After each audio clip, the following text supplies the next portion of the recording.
next up we have Public Enemy, Yo, Bum Rush Show album, and your cut on here was a great one. Miuzi Weighs a Ton, and this is a picture disc reissue, which I don't know how you feel about these kinds of things. I personally love these kinds of things. I'll let a picture disc slide. Okay. Right. Sure.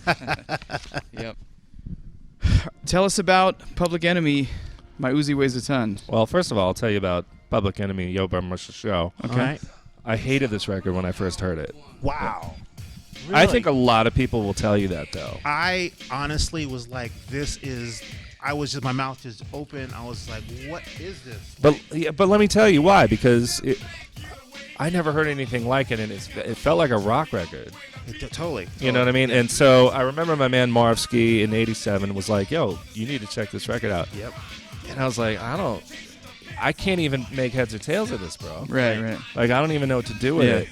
Of course, later, like not that much later, I think by the time Rebel came out, it all started to make sense. It all, yeah. Right. Rebel was the kind of glue, because I guess it was the quote-unquote single. But Rebel, Well, it was like, a B-side. It wasn't even on the record. That's the funny thing. Yeah. They didn't put it on until the next You're record. right.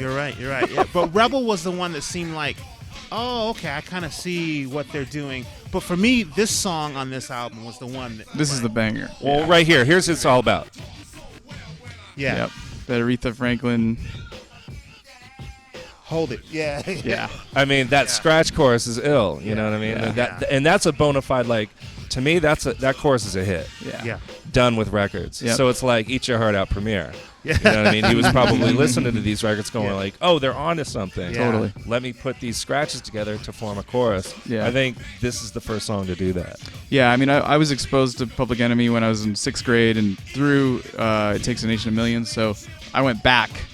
Okay. And then, then I discovered this. And like you said, I was, I felt that they, were on such a level on It Takes a Nation that when I heard this, I was like, oh, it's not quite there. Right. You know what I mean? Years later, I started to like appreciate it and understand like why I love this record. But Well, you definitely can see the growth between this. totally. But yeah. But there's something so, I mean, rhyme-wise, I don't think It Takes a Nation is as hype as this. Okay. I think All right. Chuck was killing it on the rhymes. oh yeah, Yeah. because he was And- more on the like b-boy Well, style. a lot of this like, stuff was made in yeah. 84, 85. Right. You know, I mean, when you Wow. listen to the demo for Public Enemy #1, it's from 85. Right. Okay.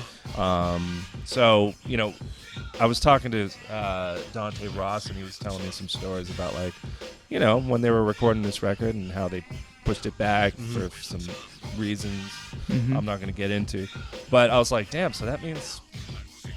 I was trying to date it, like, damn, that shit was so ahead of its... Like, it was already ahead of its time. Right. But Yeah, then when that you was think about, like, oh, it got pushed back? Yeah. Right. You mean this album was made, like, the same time, like, Radio by Cool J was made? What the hell's going on, Yeah. All right, Public Enemy, Miuzi Weighs a Ton. Dig it.